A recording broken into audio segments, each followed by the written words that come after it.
the size of the kind of stores that it normally construct in municipalities, then certainly we would want to talk to Walmart. But I want to be realistic in terms of my expectations and what is likely to happen in Plainfield as far as development is concerned. We must look at the areas that are currently in need of redevelopment, and we must focus on those areas and try to create industries that would create job opportunities for our young people, and that would help to broaden the tax base so that we can take some of the weight off the shoulders of our homeowners. Well, you know, when you look at a Plainfield and versus, let's say, South Plainfield, where they have that from, I believe that's Clinton area, Clinton Street, it's like a 2-mile long radius of businesses. Do we have, is there anywhere in Plainfield that we can develop anything of that, to that magnitude in terms of, to bringing in the big companies, or to bringing in companies that develop things and stuff, outside of just mom and pop stores? Because we seem to be just, and I'm not knocking mom and pop stores, but in actuality, we do seem to be a mom and pop store community. Well, we have a number of areas in Plainfield that have been under study as areas that have been declared in need of redevelopment.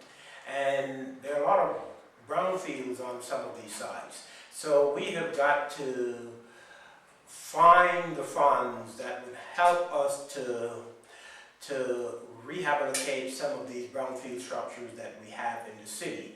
And they should be rehabbed in such a way that they can become thriving commercial establishments. And so although we don't have the vacant parcels of land where one could just construct a building, there are brownfields in and across the city of Plainfield that we could either look at rehabbing or tearing down some of these brownfields so that we could make room for new types of development.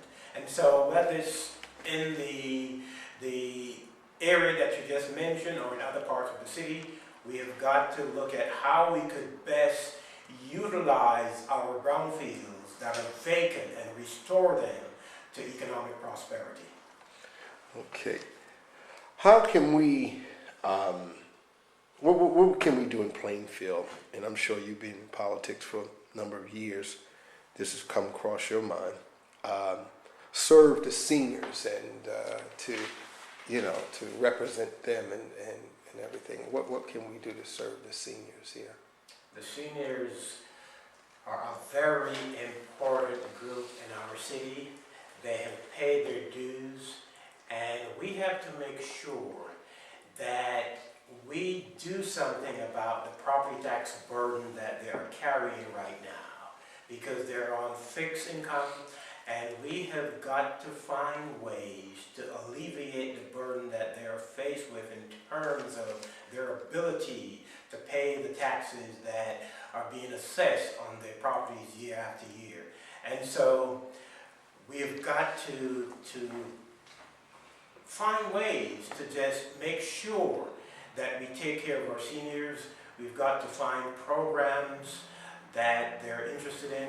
We've got to find resources from the county that can help to provide them with some of their daily needs. We have got to find resources also in the form of grants that will help them to maintain their properties. And we've just got to look for the resources that are needed by our seniors and make sure that we provide those resources so that they can enjoy a better quality of life. Let me ask you this right here, Mr. Mapp.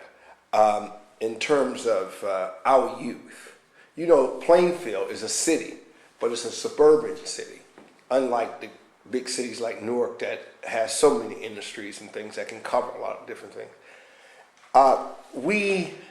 And I don't want to go off course here, but this is something that a lot of people are starting to talk about, is that we have a generation of young people that's being reared in houses that may cost $300,000, $400,000 and things of that nature. And if they don't secure a good career or a professional labor job, in terms of a skilled labor job and things of that nature, that they will not be able to afford the houses that they're reared in, that they're grown up in. So what can we do to deflect the criminal aspect of, or those that don't really want to go to school and things of that nature, to move to the next level with our youth? Our young people need jobs, they need hope, they need love, they need to be prepared and to be trained for the workforce. They need to be given encouragement. They need to be mentored to. They need to be encouraged to stay in school and to do well while they're in school. And so we have got to make sure that as adults, as parents, as guardians, as teachers, that we do everything we can to instill hope in our young people, to help prepare them for the challenges that they will face each and every day, to provide them with job opportunities. And that is why economic development is so important, because we have got to attract businesses into the community that will provide jobs for a lot of our young people. But we have got to make sure that they stay in school, that they're well trained, well educated, and that we as adults, that we embrace them, we encourage them, and we let them know that they can achieve great things in life. But they've got to work hard, they have got to put the time in, and once we do that, once we provide that encouragement, once we provide the training that they need, I think that they will do well, they would go far in life, and with proper guidance, they will turn away from some of the negative behavior that some, not all of our young people, because we have some brilliant young people, and oftentimes we put too much pressure and we don't encourage our young people enough. And so we've got to let them know that there's hope. We've got to let them know that they have the skills, they have the talent, and that they can achieve. They must put their minds to it, and we must encourage them and help them to do that. That's wonderful. I guess, this question has been asked to many politicians running for office, and I guess and when you ask them this question, they always say, we're going to do this and do that. This Channel 74 has been an issue for the last 4 years in terms of what are we going to do with this Channel 74? I've heard politicians say that when they get in office, they're going to put this on and that on, but we still go back to the same old TV flashes, like the snapshots all day long. Now, are we wasting time with this Channel 74?